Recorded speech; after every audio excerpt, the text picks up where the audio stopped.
riset komunikasi, kita berusaha memahami bagaimana pesan disampaikan, diterima, dan direspon oleh audiens.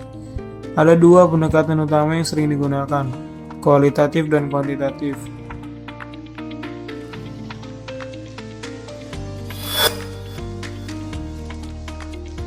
Metode kuantitatif menggunakan angka dan data statistik, seperti survei atau kuesioner.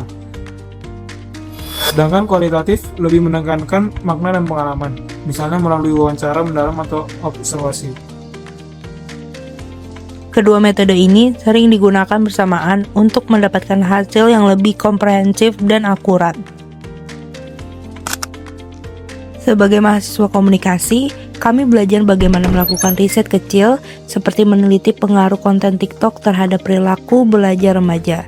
Dari situ, kami memahami bahwa riset membantu kita mengenal audiens lebih dekat, bukan sekedar mendebak-nebak.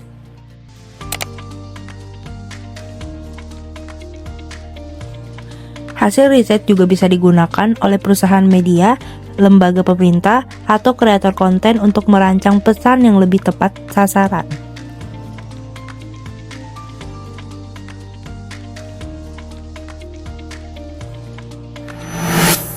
Setiap pesan komunikasi pasti memiliki penerima. Mereka disebut audiens, dan memahami mereka adalah kunci keberhasilan komunikasi.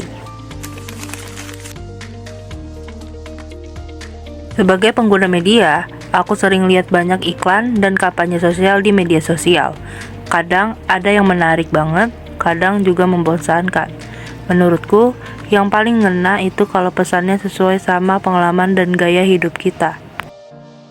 Dari sinilah pentingnya analisis audiens, mengenal siapa penerima pesan, apa kebutuhannya, dan bagaimana cara terbaik menjangkau mereka.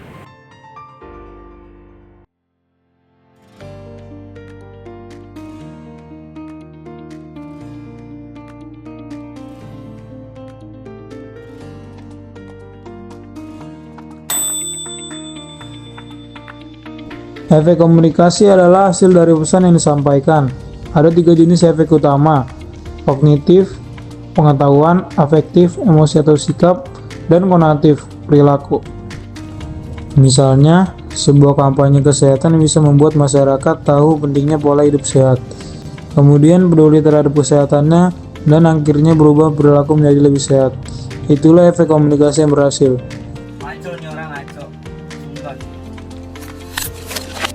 Dengan memahami efek komunikasi, para peneliti dan praktisi bisa menilai sejauh mana pesan yang mereka sampaikan memberi dampak nyata di masyarakat.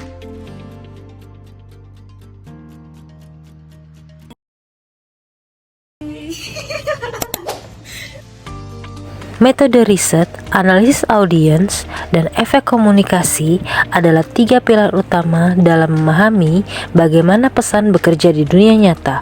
Melalui riset yang terarah, kita bisa menciptakan komunikasi yang lebih bijak, efektif, dan berdampak positif. Komunikasi bukan hanya tentang berbicara, tetapi tentang memahami siapa audiens kita dan apa dampak dari pesan yang kita sampaikan. Riset dan pemahaman yang baik, kita bisa menjadikan komunikasi sebagai alat perubahan sosial yang nyata.